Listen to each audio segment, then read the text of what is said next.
So hello everyone, assalamu alaikum. I hope you are all enjoying. তো আজকে new another cooking blog video আপনাদের সবাইকে স্বাগতম। আজ সকাল সকাল সহজ নাস্তা আপনাদের সাথে শেয়ার করতেছি। তো আপনারা চাইলে এভাবে আটা দিয়েও বানাতে পারেন। আমি দেন আজকে আটা নেই রুমে, ময়দা দিয়ে বানাচ্ছি। এখানে ছোটো 4 কাপ ময়দা নিয়েছি আমি। তো এখানে লবণটা এড করে আর কি পরিমাণ মতো, সল্টটা দিয়ে আর নর্মাল জল দিয়ে তোরা জল দিয়ে আর কি আস্তে আস্তে স্মুথ একটা ব্যাটার বানিয়ে নিচ্ছি। তো আপনারা দেখতেছেন এটার ঘনত্ব কি পরিমাণ। এখন দেন হাতটা ধুয়ে নেব। তো আপনারা হ্যান্ড উইংস দিয়েও করতে পারেন এই ব্যাটারটা। তো আমি দেন হাত দিয়ে করে নিয়েছি, হ্যান্ড উইংস খুঁজে পাই নাই। এখন দেন আমার ফ্রাই প্যানে আমি কোনো তেল ব্রাশ করি না, ড্রাই ফ্রাই প্যানে আমি অয়েল ছাড়া রুটি মেক করব। তো সুন্দর করে একটা চামচ দিই, 2 চামচ দিয়ে আর কি এক চামচ করে 2 চামচ দিয়েছি, দেয়া চামচের থালি দিয়ে মেশ করে ঘুরিয়ে একটা রুটি বানিয়ে নিলাম, গোল রুটির আকার দিছি। তো এখানে দেন আমি টমেটো কেচাপটা বা টমেটো সস দিয়ে আর আলু ভাজি বানিয়ে রাখছি। আপনারা চাইলে চিকেন পুর দিয়েও করতে পারেন, চিকেন রোলও বানাতে পারেন বা সবজি রোল বানাতে পারেন। গাজর চিকেন অথবা গাজর বাঁধাকপি দিয়ে একটা ভাজি বানিয়ে নিলেন, তারপর রোলটা করে নিলেন। আর এখানে আমি শুধু লাল আলুর ভাজিটা দিয়ে বানাবো রোলটা, যেহেতু আমার ভাজিটা কড়াই আছে রুমের মধ্যে। তো আপনারা রাতে চিকেন পুরটা বানিয়ে রাখতে পারেন বা সবজিটা রাতে বানিয়ে রাখবেন, এতে করে সকালে আর বোরিং লাগে না। সকালের সময় এমনিও বোরিং লাগে, নাস্তা বানাতে মন চায় না। তো আমি দেন রাতেই বানিয়ে রাখছিলাম। আর এখন দেন সকালে উঠে ঘুম থেকে রুটিটা বানিয়ে নিচ্ছি। তো কীভাবে কী করতেছি আপনারা তো দেখতেছেন। রুটিতে কেচাপ ম্যাশ করে, টমেটো কেচাপ ম্যাশ করে ভাজিটা দিয়ে সুন্দর 2টা চামচের সাহায্যে ফোল্ড করে নিচ্ছিলাম রুলের মতো। আর এটা রুলের এপিট ওপিট ঘুরিয়ে আপনি আবার আরও ক্রিস্পি করতে পারেন। তো দেন আমি আমার হাজব্যান্ডের জন্য 4-5 পিস বানিয়ে নিয়েছি। আর আমি প্রথমে গাইস রুটিটা বলা বলে করবো খাবো, এর জন্য রুটি ছেড়েই দিয়েছিলাম, তখন ফ্রোজেন রুটির উপরে নির্ভর ছিলাম। আর এখন দেন এভাবে ইজি ওয়েতে রুটি মেকের আইডিয়া যখন থেকে শিখেছি তখন থেকে আর আমার দেন বাজারের রুটির উপর নির্ভর করতে হয় নাই বা নিজে বেলাবেলি করা লাগে না। জাস্ট আমি ময়দাটা বা আটাটা নিয়েই আমি ফ্রাই প্যানে দিয়ে এভাবে ক্রিস্পি চাপটি বানিয়ে নেই। আমি চাপটিটা শুধু ঘি দিয়ে খাই, আর আমার হাজব্যান্ডও লাগে আলু দিয়ে বানাচ্ছিলাম, আর আমার জন্য আর কি শুধু ঘি দিয়ে খাবো, শুধু চাপটি বানাচ্ছি কেচাপ আর সবজি ছাড়া। আমি সকালে কিন্তু আবার সবজি টবজি বেশ খেতে ভালো লাগে না, আমার কমফোর্টেবল লাগে না আর কি।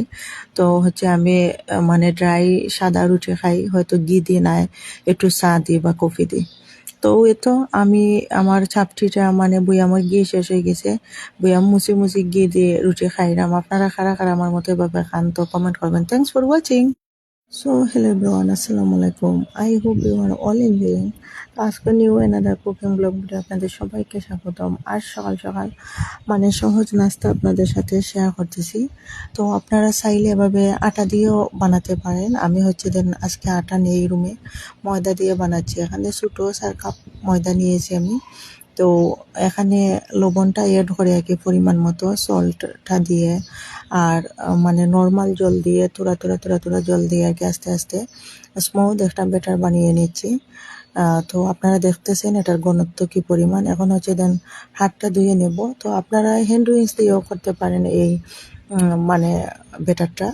তো আমি দেন হাত দিয়ে করে নিয়েছি, হ্যান্ড উইংস খুঁজে পাই নাই। এখন দেন আমার ফ্রাই প্যানে আমি কোনো তেল ব্রাশ করি না, ড্রাই ফ্রাই প্যানে আমি অয়েল ছাড়া রুটি মেক করব।